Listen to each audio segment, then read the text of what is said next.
저는 오늘 주 안에서 항상 기뻐하라 빌립보서 강의 세 번째로 성도들을 위한 기도라는 제목으로 하나님 말씀 증거하도록 하겠습니다. 저는 지난주에 바울이 빌립보 교회 성도들을 생각할 때에 얼마나 감사하고 또 얼마나 특별하게 사랑하고 있는지 내 안에 너 있다 라고까지 표현을 하고, 또 내가 그리스도의 심장으로 너희를 사모한다 라고까지 그렇게 고백한 내용을 나누었어요. 빌립보 교회 성도들과 바울의 관계는 아주 깊은 사랑으로 맺어져 있었습니다. 바울이 제2차 선교여행 중에 유럽 땅에서 제일 먼저 사역했던 것이 바로 이 빌립보였는데, 그때 바울이 거기서 처음 복음을 전했을 그때부터 자주장사 루디아에게 처음 복음을 전했는데, 그때부터 바울이 로마 감옥에 감금되어 있는 지금 이때까지 쭉 10년 넘게 변함없이 복음 사역의 파트너십을 이루어온 그런 특별한 관계였다고 했어요. 그로 인해 바울은 빌립보 교회 성도들을 생각할 때마다 하나님께 참 감사하며 그들을 위해서 기도할 때마다 기쁨으로 간구했다라고 말씀을 지난주에 나누었죠. 제가 지난 주일에 2가지 숙제를 내드렸는데 혹시 그 숙제 다들 하셨는지요? 얼굴 표정이 갑자기 바뀌셨어요. 눈을 내리시는 분도 계셨어요. 모든 가족들에게 사랑합니다, 감사합니다 라고 말하는 것과 또 주변에 5명 이상씩 무슨 이유로 감사합니다 라고 표현하라고 했는데 많이 하셨으리라고 그렇게 믿고 싶습니다. 오늘 저희는 바울이 그토록 사랑하고 감사하며 기뻐하는 빌립보 교회 성도들을 위해 바울이 특별하게 기도한 3가지 내용을 함께 나눌 텐데, 이 기도의 내용들을 살펴보면서 우리의 기도의 내용과 한번 비교해 볼 수 있기를 바라고, 또 이 기도의 내용이 우리의 삶과 또 우리의 교회에도 그대로 응답되어지기를 소망하는 마음으로 하나님 말씀 증거하도록 하겠습니다. 바울이 빌립보 교회 성도들을 끔찍하게 사랑하고 있었는데 그들을 위해서 기도했던 첫 번째 기도 제목은 무엇인가? 사랑이 점점 더 풍성하기를 위해서 기도했어요. 사랑이 점점 더 풍성하기를 위해서 기도했어요. 먼저 오늘 본문 말씀 빌립보서 1장 9절부터 10절 전반부까지의 말씀을 같이 한번 읽도록 하겠습니다. 시작. 내가 기도하노라 너희 사랑을 지식과 모든 총명으로 점점 더 풍성하게 하사 너희로 지극히 선한 것을 분별하며 했어요. 사도 바울은 빌립보 교회 성도들이 사랑으로 점점 더 풍성해지기를 기도했다라고 하고 있죠. 이 말은요, 빌립보 교회 성도들의 삶에 사랑이 아주 메말랐다는 것을 말하는 것이 아니에요. 이미 사랑을 하고 있었지만, 사랑이 있었지만 점점 더 풍성해지기를 위해 기도했다는 거죠. 지난주에 말씀드렸듯이 빌립보 교회 성도들은 그 어느 교회 교인들보다도 바울의 복음 사역에 동참하며 솔선수범해서 바울을 사랑으로 도와준 성도들입니다. 그러니까 사랑이 없었던 교회가 아니에요. 사랑이 많이 있었던 교회예요. 그러나 바울은 빌립보 교회 성도들이 이 정도면 충분하지 않나 라고 생각하기를 원치 않았고요. 사랑으로 점점 더 풍성해지기를 위해 기도했던 겁니다. 여기서 사용된 풍성하게라는 그런 헬라어 단어가 페리슈어이라는 그런 단어인데, 이 뜻은 넘치다, 초과하다라는 의미를 가지고 있는 단어예요. 그러니까 그저 충분한 것보다 더 많은 것, 넘치도록 풍성한 것을 의미하는 거죠.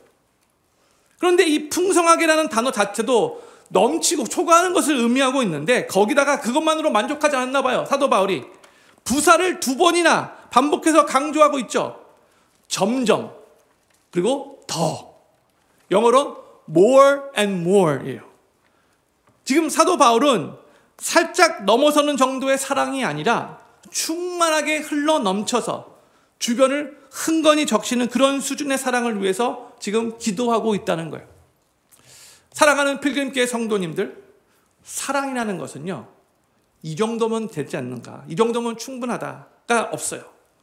정말로 사랑한다면 더 잘해주고 싶고, 또 이미 많이 해주었어도 여전히 부족하다라고 느끼는 게 그게 사랑인 거죠. 사랑에는 제한이 없어요. Love is limitless예요. 그동안 많이 사랑했다 할지라도 난 이 정도면 충분히 사랑했다라고 생각하는 것이 아니라 더 사랑하고 싶은 마음이 드는 것이 진정한 사랑인 것이죠. 제가 제 아내에게 만약에 자기야 내가 그동안 자기를 정말로 많이 사랑해줬으니까 여기서 더 이상 바라지 마라. 만약에 이렇게 제 아내에게 말을 한다면 제가 제 아내를 정말 많이 사랑하는 것 같이 들립니까? 그동안 정말 오 목사님이 사모님 많이 사랑하셨나 봐. 이런 생각이 들어요? 아니죠. 도리어 정말 이상하네. 남편으로서 정말 아내를 별로 사랑하지 않나 봐. 이렇게 들리잖아요. 그렇죠? 마찬가지로 우리가 하나님을 정말로 사랑한다면 하나님께 하나님 그동안 저 그래도 많이 하나님 사랑했죠. 이 정도면 됐죠. 그러니까 이제 저에게 더 이상은 기대하지 마세요. 이렇게 말할 수 없다는 거예요. 우리 사랑하는 필경교회 성도님들은 어떠신지요? 삶의 사랑이 점점 더 풍성하게 넘치고 있으신지요? 사랑하는 필경교회 성도님들, 그동안 자녀들을 참 많이 사랑해왔다 할지라도 앞으로 점점 더 풍성하게 사랑해를 간절히 소망합니다. 그동안 부부간에 참 많이 사랑하며 노력했다 할지라도 그것으로 만족하지 마시고 앞으로 점점 더 풍성하게 사랑하시기를 간절히 소망합니다. 그동안 교회에 사는 성도들을 참 많이 사랑하며 노력했다 할지라도 거기에 만족하지 마시고 앞으로 점점 더 풍성하게 사랑하시기를 간절히 소망합니다. 별로 아멘 소리가 많지가 않은데 이 정도면 충분한 건가요? 네? 그리고 무엇보다도 그동안 하나님을 많이 사랑하기 위해 노력했다 할지라도 거기에 만족하지 마시고 앞으로 점점 더 풍성하게 하나님을 사랑하시기를 간절히 소망합니다. 우리 옆에 계신 성도님들에게 이제 오늘 더 이상 부탁하지 않게요. 한번 마지막으로 앞으로 더 많이 넘치도록 사랑하겠습니다. 한번 말씀해 주시면 감사하겠습니다. 앞으로 더 많이 넘치도록 사랑하겠습니다. 앞으로 더 많이 넘치도록 사랑하겠습니다. 성도님들, 이 사랑이라는 게 정말 놀라운 거죠. 그렇죠? 우리가 이 세상을 살아가다 보면 상처도 받고 이 세상이 불완전하기 때문에 또 우리 마음 깊은 곳에 누구를 향한 앙금이 생기기도 하고 또 아주 속상한 감정이 오랫동안 해결되지 않고 계속해서 지속되는 경우들도 많이 있잖아요. 그런데 이 흘러넘치는 충만한 사랑만이 이 상처의 아픔을 치유할 수 있는 거예요. 베드로전서 4장 8절이 이렇게 기록하고 있는데 같이 한번 읽겠습니다. 시작. 무엇보다도 열심으로 서로 사랑할지니 사랑은 허다한 죄를 덮느니라. 아멘. 여기서도 베드로는 무엇보다 서로 열심으로 사랑하라라고 명령하고 있어요. 그러면서 사랑은 허다한 죄를 덮는데요. 이게 무슨 말이냐면 내가 상대방을 정말 깊이 넘치게 사랑하게 되면 그 사람들에게서 보이는 그 연약한 것들, 실수, 심지어 죄마저도 나에게 함부로 했던 그 행동과 말까지도 그걸 가지고 막 들추며 가십거리로 만들지 않고 막 정죄하지 않고 도리어 사랑으로 덮어버린다는 거죠. 이게 사랑의 힘이죠. 교회에서 신앙생활을 하며 함께 우리 주님을 섬기다 보면 성도들끼리 의견이 맞지 않아서 부딪힐 수 있고요. 의도하지 않았어도 상처를 줄 때가 있어요. 괜히 섭섭한 감정이 들 수가 있어요. 근데 이게 참 너무나 안타까운 게 이 교회 세팅에서 그렇다는 거죠. 예수 그리스도의 십자가의 은혜로 구원받은 우리 성도들이 서로 깊이 사랑해야 되는데, 열심으로 서로 사랑해야 되는데 이게 성도들 간에 이런 감정이 이게 해결되지 않으면 너무 괴로운 거예요. 교회에서 신앙생활하는 것도. 이 땅에는 완벽한 교회가 없잖아요. 왜요? 이 교회라는 곳이 완벽한 사람들로 구성된 것이 아니잖아요. 여전히 연약하고 여전히 부족하고 여전히 죄성이 있는 사람들로 구성되어 있는 것이 바로 이 교회이기 때문에 본의 아니게 서로가 서로에게 아픔을 주고 상처를 남기기도 해요. 의도치 않았다 할지라도. 그렇죠? 성도님들 혹시 교회 세팅 안에서 누군가로부터 상처를 받았다면 아직도 솔직하게 그 상처가 온전히 치유되지 않았다면 오늘 하나님 앞에 기도하셨으면 좋을 것 같아요. 주여, 주의 사랑으로 점점 더 풍성하게 돼서 나에게 섭섭하게 함부로 상처 입혔던 바로 그 사람도 오늘 내가 덮기를 원합니다. 주의 사랑으로 덮기를 원합니다. 그렇게 기도하실 수 있기를 바라요. 본의 아니게 연약하고 부족하고 죄성이 많은 사람들이 같이 모여서 이 교회를 구성하고 있는데 그래서 본의 아니게 서로 상처를 주고 서로 섭섭한 감정이 들 수 있는데, 그런데 베드로도 그렇고 오늘 본문 말씀에서도 그렇고 그 해결책을 제시하고 있는데 그게 바로 사랑인 거예요. 점점 더 풍성해지는 사랑. 저는 우리 워싱턴 필그림 교회 안에 점점 더 풍성하게 넘치는 사랑이 있기를 소망하고, 그 사랑으로 다른 사람들의 죄와 허물을 덮어주고, 또한 그 사랑으로 아픔과 상처가 치유함 받고 회복되어지는 놀라운 사랑의 역사들이 계속해서 펼쳐지는 건강한 교회가 되기를 우리 구주 예수님의 이름으로 간절히 축복합니다. 빌립보 교회는 사도 바울이 너무나 감사하게 생각하고 또한 그리스도의 심장으로 깊이 사모하는, 정말로 어떻게 보면 정말 건강한 모델 교회라고도 할 수 있었지만, 그럼에도 불구하고 빌립보 교회에도 문제가 있었던 거 아십니까? 건강한 교회였음에도 불구하고, 사도 바울이 그렇게 사모했던 교회였음에도 불구하고 그 문제가 뭔가? 빌립보서를 쭉 읽으면 바울이 앞으로도 계속 이 문제를 다루면서 권면하는 것을 보게 될 건데, 그 문제가 뭐였냐면 교회 안에 다툼이 생겨서 교회가 두 그룹으로 나눠졌다는 거예요. 미리 한번 읽어볼까요? 빌립보서 4장 2절 말씀. 내가 유오디아를 권하고 순두개를 권하노니 주 안에서 같은 마음을 품으라 하고 있죠. 빌립보 교회 안에 아주 영향력이 많은 두 여자 리더가 있었는데, 하나는 유오디아였고요, 또 하나는 순두개였어요. 요즘으로 치면 유권사님과 순권사님이시죠. 그렇죠? 그런데 이 두 권사님들이 교회에서 사역을 하다가 서로 다투었어요. 그로 인해 교회가 온전히 하나 되지 못하고 그 둘을 중심으로 디비전이 있었어요. 그래서 이 빌립보서 서신서에서 바울이 계속해서 이것을 염두에 두고 권면을 하고 있음을 우리가 보게 될 거예요. 그리스도의 마음을 품으라. 그것도 바로 이 디비전 때문에 그 말을 권면하고 있는 거예요. 그런데 이 유권사님과 이 순권사님에게 사랑이 없었는가? 아니요, 사랑이 있었어요. 특히 교회를 사랑하는 마음이 아주 특심하고 컸어요. 둘 다 교회를 사랑하는 마음이 아주 컸기 때문에 서로 자신이 교회를 위해 생각하고 있는 것이 맞다고 생각하니까 같은 마음을 품지 못하고 다투게 된 거죠. 성도님들, 교회에 대해서 별로 마음이 없고 별로 애정도 없으면 다투지 않는 거 아십니까? 애정이 많으니까 다투는 거예요. 교회를 향한 애정과 열정 때문에 그때 다투는 경우가 거의 대부분이에요. 그래서 교회에서 새가족들은 다투지 않아요. 보통 리더들이 다퉈요, 보통. 그렇기 때문에 사도 바울이 사랑이 점점 더 풍성해지기를 위해 기도하면서 한 문구를 추구한 것을 우리가 주목해서 봐야 돼요. 9절부터 10절 전반부까지 말씀 다시 한번 읽어볼게요. 내가 기도하노라 너희 사랑을 지식과 모든 총명으로 점점 더 풍성하게 하사 너희로 지극히 선한 것을 분별하며 했어요. 그렇죠? 바울이 빌립보 교회 형들을 향하여 사랑이 점점 더 풍성하기를 기도하면서 지식과 모든 총명으로 사랑이 더 풍성하게 되기를 기도하고 있죠. 여기서의 이 지식은 무엇인가? 영어로는 knowledge라고 번역되었는데 하나님의 말씀을 근거한 지식을 의미하는 것이고요. 모든 총명은 all discernment라고 그렇게 번역됐는데 바로 분별력을 의미하는 거예요. 그래서 사실 바울의 이 첫 번째 기도는 이 9절부터 시작해서 10절 전반부까지 다 포함되고 있는 거예요.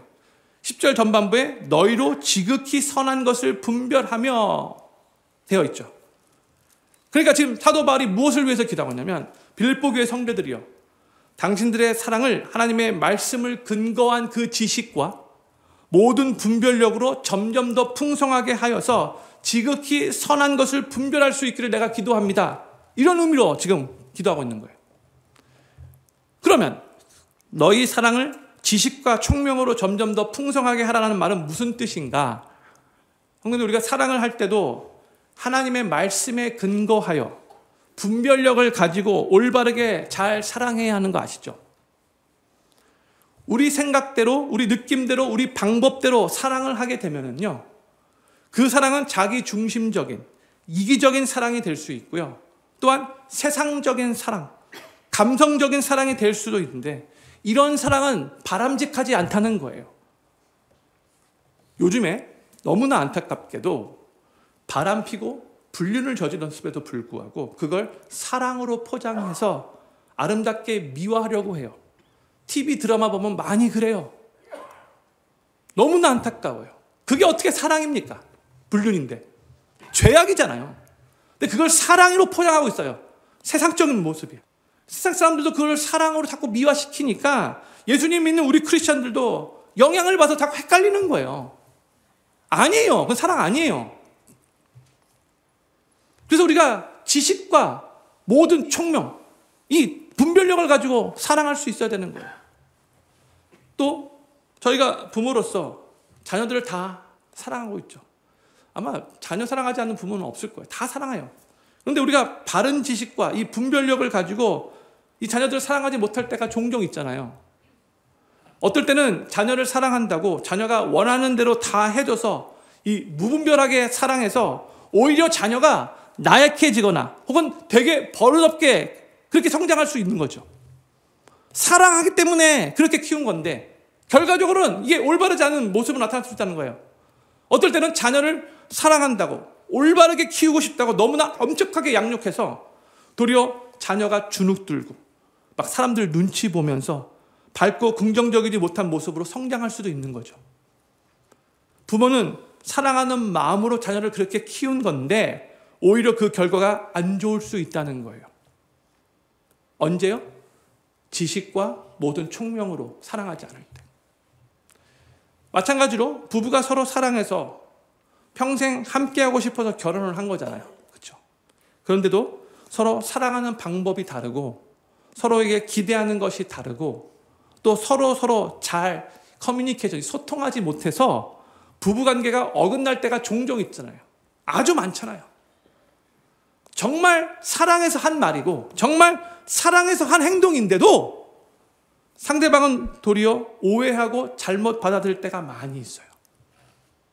그리고 한 번, 두 번 이런 경험을 하게 되면 그때부터는 내가 노력해봤자 별로 소용이 없구나. 노력하면 노력할수록 더 관계가 이상해지는구나. 그래서 노력하지 않게 되는 경우들이 많아요.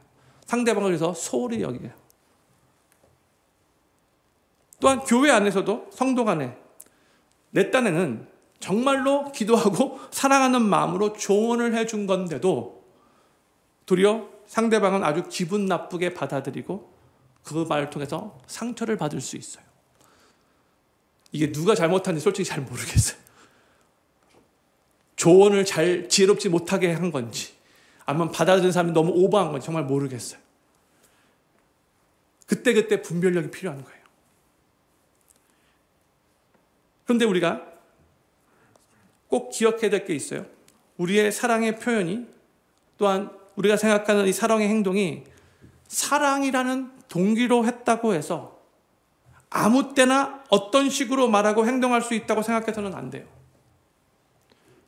때로는 그게 상대방에게는 사랑이 아니라 언어 폭력으로도 그렇게 다가갈 수 있다는 거죠. 지혜가 필요한 거예요. 디설먼트가 필요한 거예요.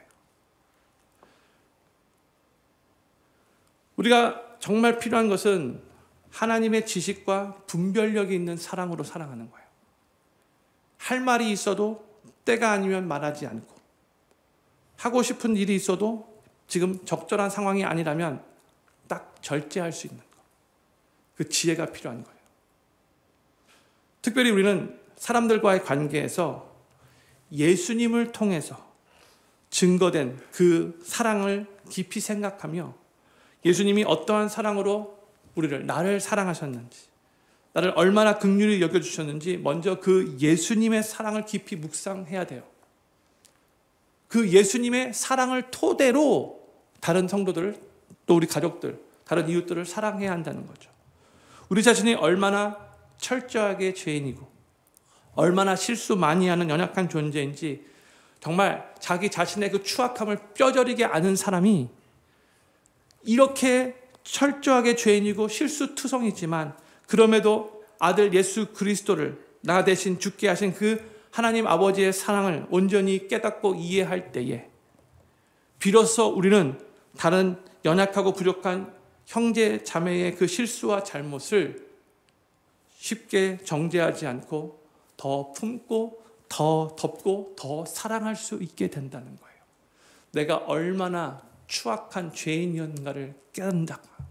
그리고 얼마나 하나님이 그런 나를 사랑하셨는가를 정말로 이해하는 자가, 참 부족하고 연약하고 실수가 많은 나를 오랫동안 인내하시며 용서해 주시는 우리 주님의 그 사랑을 우리가 정말로 이해할 때에 우리 안에 사랑이 점점 더 풍성하게 흘러 넘칠 수 있게 되는 거예요.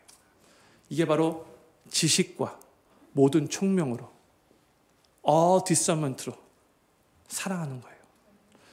내 방법대로, 내 생각대로, 내 느낌대로 사랑하다 보면 사랑하는 마음이 분명히 있다 할지라도 도리어 해로운 결과를 맞게 될 수 있고요.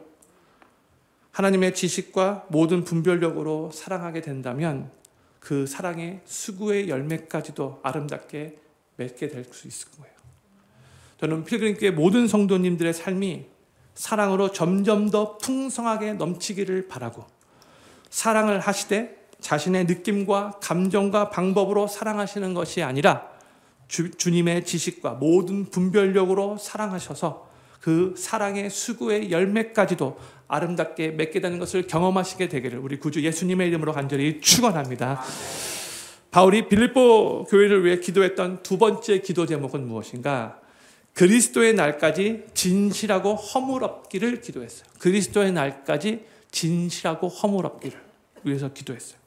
10절 후반부에 이런 말씀이 기록되어 있어요. 또 진실하여 허물 없이 그리스도의 날까지 이루고, 두 번째 기도 내용이에요. 여기서 진실하여 허물 없이 라는 말은 영어로 pure and blameless라고 번역되었죠. 그러니까 다시 직역하자면 pure, 순수하고, blameless, 사람들에게 비난받지 않는 그런 성숙한 삶을 의미하는 거예요.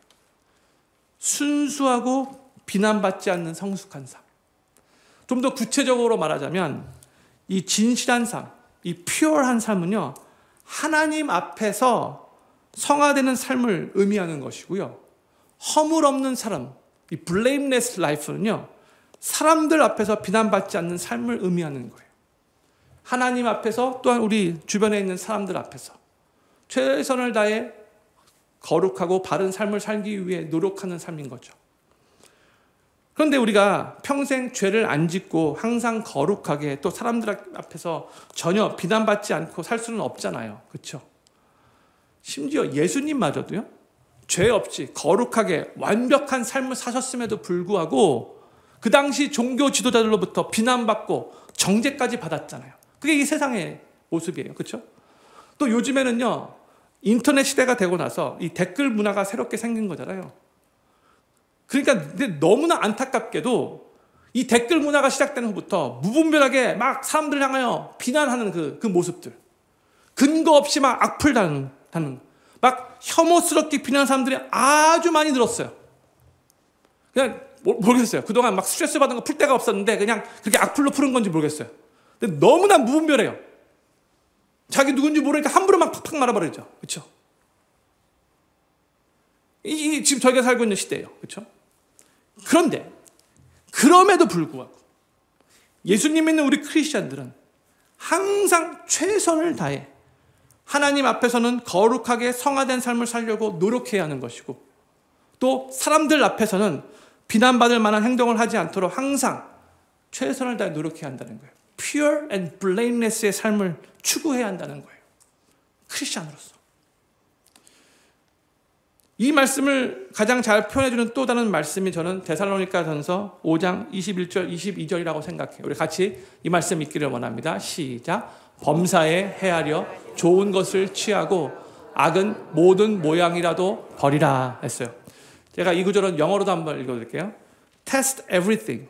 Hold fast what is good. Abstain from every form of evil. 이렇게 됐어요. 성도님들, 우리가 무슨 결정이나 행동을 하기 전에 먼저 테스트하래요. 먼저 테스트하래요. 그 다음에 좋은 거라면 취하래요. 그런데 악한 것이라면 어떤 모양이라도 버리래요. 이게 이 말씀의 뜻이에요. 이게 바로 pure and blameless의 삶을 추구하는 삶이에요. 우리가 pure and blameless의 삶을 추구하며 살려고 한다면 범사에 우리가 테스트해야 되는데, 그게 하나님 말씀이에요. 범사에 헤아려. test everything이에요. 그렇죠? 그럼 어떻게 테스트를 해야 되는가? 그럼 뭘 테스트하라는 말인가? 워런 윌스비 목사님이 우리 스스로에게 항상 두 가지 질문을 하라고 제안을 하셨어요. 첫 번째는 Will I be ashamed if Jesus returns now? 지금 만약 예수님이 재림하신다면 내가 지금 그 일을 하고 있을 때 부끄러울까? 질문해 보라는 거예요. 내가 그 일을 하고 있는데 예수님 빠바방 하고 만약 재림하신다. 아이고 부끄러워라. 만약 그렇다면 그 일 하지 말라는 거예요. 두 번째로 Will it make others stumble? 그 일이 다른 사람을 실족해 할 것인가? 내가 지금 하는 일이 뭐 나 자신에게는 괜찮겠지만 만약에 누군가를 실족해 한다면 그 일 하지 말라는 거예요. 이게 테스트하는 거예요. Test everything. 이 두 가지 질문을 필터링해서 말하고 행동하라는 거죠. 그런데 우리가 진실하고 허물없는 삶을, 이 pure and blameless의 삶을 언제까지 추구해야 한다고 사도 바울이 권면하고 있어요? 그리스도의 날까지. 그리스도의 날은 뭘 의미하는 거예요? 예수님이 재림하시는 그날까지. 이 세상이 다 끝나는 그날. 우리가 영원한 천국으로 들어가는 바로 그날까지. 우리의 구원이 완성되는 그날까지죠. 이게 뭘 의미하는가? 계속 끝까지 하다가 중단하지 말고 주님이 오시는 그날까지 계속해서 우리는 이 거룩한 삶, pure and blameless의 삶을 추구하며 살아가야 한다는 거예요. 우리가 pure and blameless의 삶을 살려고 노력하다 보면은요, 어떨 때는 실패하고 넘어지고 그렇게 노력했는데도 또 죄를 짓는 자기 자신을 보면서 아이고, 벼룩도 낯짝이 있지. 내가 왜 또 이렇게 정말 실수했나? 너무나 연약하다.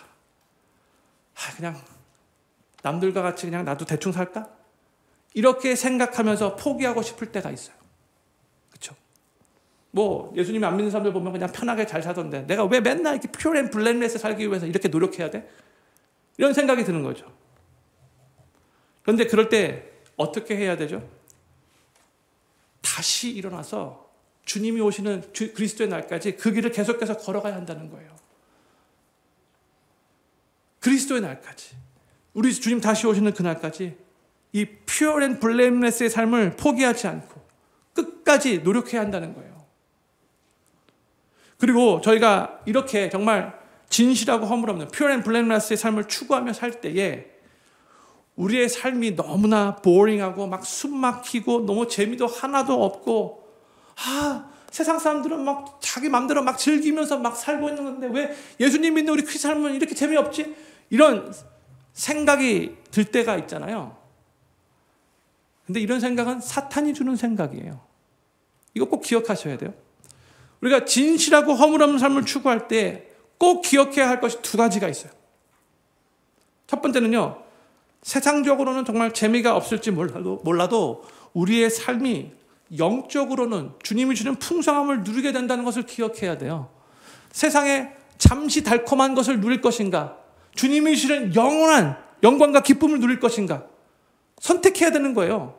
사탄의 속임수에 넘어가서 살짝 달콤하고 넘어갈. 그런데 그때는 달콤하지만 더 갈증이 심한 그것을 위해서 살아서 안 된다는 거죠. 영적으로 풍성한 삶을 사는 것이 훨씬 더 가치 있고 훨씬 더 복된 삶인데 사탄이 그 영적인 풍성함을 못 누리게 하기 위해서 계속해서 우리에게 세상 것을 추구하고 세상 것을 위해서 살짝 달콤한 것을 위해서 살라고 유혹하고 부추기는 거예요. It's okay. Everybody does it. Why not you? 사탄의 속임수예요. 두 번째로, 제가 보기엔 이게 정말 중요해요. 우리가 진실하고 허물 없는 삶을 추구하며 살 때에 우리의 삶에 불필요한 쓸데없는 받지 않아도 되는 어려움을 피할 수 있다는 것 기억하셔야 돼요. 뭘 의미하는가? 교통사고의 90% 이상이 운전자가 교통법규를 지키지 않을 때 일어난다고 그래요. 이 말은 만약 모든 운전자들이 다 교통법규를 잘 지키면 90% 이상의 교통사고를 피할 수 있다는 말이 되는 거잖아요. 그죠? 성도님들, 우리의 죄로 인해서 우리가 하나님의 뜻대로 순종하며 살지 않기 때문에 그 죄의 결과로, 영어로 because of that sin's consequence 때문에 우리 삶에 경험되는 어려움들이 의외로 많이 있다는 거 우리 알아야 돼요. 죄의 결과로. 형님들, 우리 삶에 여러 가지 어려운 힘든 일들이 일어나잖아요. 이 어려운 일들 중에는 하나님께서 우리의 삶을 더욱더 성숙해 하시고자 훈련하고 연단시키기 위해서 하나님이 디자인하신 시련이 있어요. 이러한 시련은 저희가 믿음으로 기쁘게 받아들여야 돼요.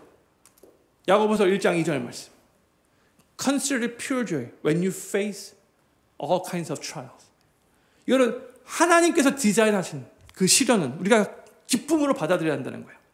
그런데 또한 어떤 것들은 사탄이 우리의 삶을 하나님으로부터 멀리하게 하기 위해서 우리의 삶에 하나님이 부어주시고 하나님께서 정말 우리에게 허락하시기 원하시는 그 풍성한 삶을 누리게 하지 못하게 하기 위해서 사탄이 유혹하는 것들이 있는데 우리가 그 사탄의 유혹을 뿌리치지 못해서 유혹에 빠져 죄를 짓고 그 죄의 컨세퀀스로 그 결과로 인한 어려움이 또 있다는 거 아셔야 돼요.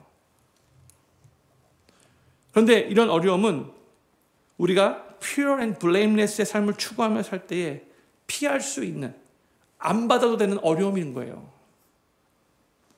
성도님들은 모르겠어요. 저는요, 이 쓸데없는 어려움, 이 불필요한 어려움, 안 받아도 되는 어려움은 제 삶에서 정말로 피하고 싶어요. 성도님들은 어떠신가요? 삶 속에서 일어나는 모든 어려움들 너무 좋으신가요? 막 삶에 막 힘든 일이 막 닥치면 막 엔돌핀이 막 돌고 나요? 막? 그렇지 않죠? 성도님들도 저와 같이 될 수 있으면 안 받아도 되는 어려움은 피하고 싶으시잖아요. 그렇죠? 그렇죠?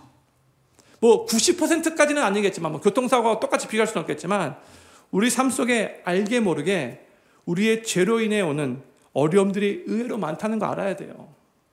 아직도 고치지 못한 나의 그 모난 부분들 때문에 저는 저 자신을 포함하여 여기 계신 모든 필그림교회 성도님들이 항상 진실하고 허물 없는 pure and blameless의 삶을 추구하며 사시기를 바라고 그로 인해 영적으로 풍성함을 누리시고 또한 불필요한 쓸데없는 안 받아도 되는 어려움들은 삶에서 피하시게 되기를 우리 구주 예수님의 이름으로 간절히 축원합니다. 세 번째로 바울이 빌립보 교회 성도들을 위해서 기도한 세 번째 기도 제목은요, 의의 열매가 가득하기를 기도했어요. 의의 열매가 가득하기를. 11절 말씀 같이 읽겠습니다. 시작. 예수 그리스도로 말미암아 의의 열매가 가득하여 하나님의 영광과 찬송이 되게 하시기를 구하노라 했어요. 지금 사도 바울이 빌립보 교회 성도들이 의의 열매가 가득하기를 기도했는데 그러면 이 의의 열매는 뭘 의미하는 걸까요? 성경에서 말하는 의의 열매는 크게 세 가지로 요약할 수 있을 것 같아요. 첫 번째 의의 열매는 성령의 열매죠. 성령의 열매. 갈라디아서 5장 22절부터 23절 말씀. 오직 성령의 열매는 사랑과 희락과 화평과 오래 참음과 자비와 양성과 충성과 온유와 절제니 이 같은 것을 금지할 법이 없느니라 했어요. 이 성령의 열매는요, 우리의 인품이, 우리의 인격이 예수 그리스도의 아름다운 성품을 닮아가는 열매예요. 우리가 예수님을 믿고 예수님의 성품을 더욱더 닮아서 사랑과 희락과 화평과 오래 참음과 자비와 양성과 충성과 온유와 절제의 삶을 살면 우리의 삶에 의의 열매를 맺는 거예요. 우리의 인품이 예수님을 더욱더 닮아가면 그 자체로 의의 열매를 맺게 되는 거예요. 우리의 성품이 계속해서 예수님을 닮는 성령의 열매를 맺게 되기를 간절히 소망합니다. 두 번째로 성경에서 말하고 있는 의의 열매는 전도의 열매예요. 전도의 열매. 사도 바울이 영혼 구원하는 일에 대해서 열매 맺는다라는 표현으로 말한 적이 있는데 로마서 1장 13절 말씀이에요. 형제들아 내가 여러 번 너희에게 가고자 한 것을 너희가 모르기를 원치 않으니 이는 너희 중에서도 다른 이방인 중에서와 같이 열매를 맺게 하려 함이로되 지금까지 길이 막혔도다 했죠. 내가 다른 이방인들에게도 찾아가서 복음을 전해서 그들의 영혼이 구원을 받게 되었는데 내가 이제 로마 교회 성도들 너희들 그곳에 가서도 전도의 열매를 많이 맺게 원한다라고 사도 바울이 고백을 하고 있는 거죠.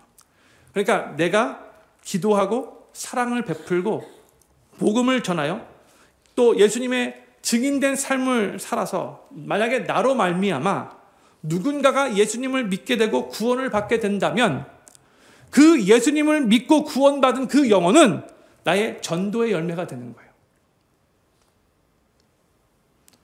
우리 주변에 있는 안 믿는 가족들, 친구들, 이웃들 있잖아요. 그분들을 예수님께로 인도하여 많은 전도의 열매를 맺게 되기를 간절히 소망합니다. 세 번째로 성경에서 말하는 의의 열매는 입술의 열매, 찬양과 감사예요.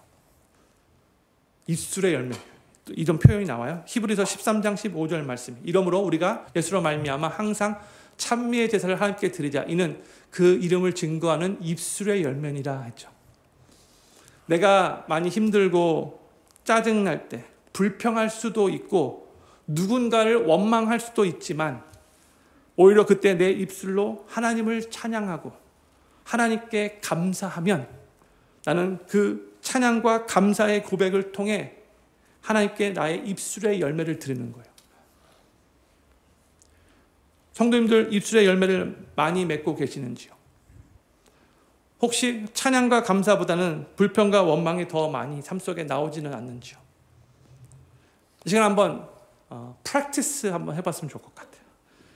성도님들 지난 일주일 동안 살면서 지난 월요일부터 어제까지 오늘 방금 전까지 하면서 살면서 가장 나를 짜증나게 했던 그 사건 하나를 생각해 보세요.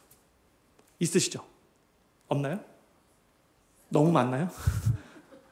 딱 하나만 생각해 주세요. 딱 하나만.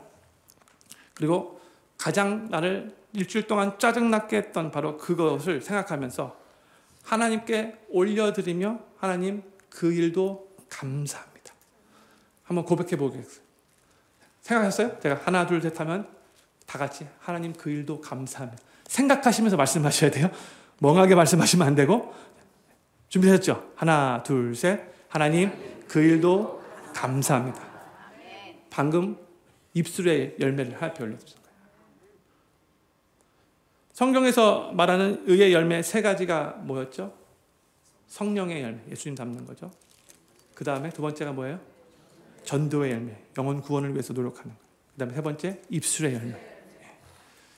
예수님을 믿고 하나님의 자녀가 된 크리스찬들은 이러한 의의 열매를 맺는 것이 당연한 거예요. 이 의의 열매를 맺는 삶을 하나님이 기대하세요.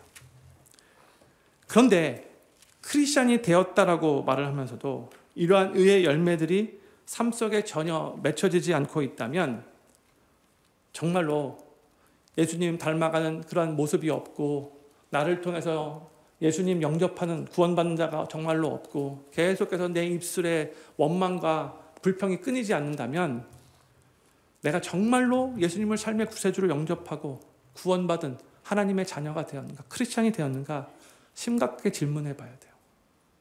아무런 열매가 없다면. 그리고 아무런 열매는 없는 게 아니지만 그래도 조금씩 맺고 있다. 많지는 않지만 그래도 조금씩 맺고 있다. 그러면 회개하는 마음으로 삶에 더욱더 풍성한 열매를 맺게 해달라고 기도하셔야 돼요. 거기에 만족하지 않고.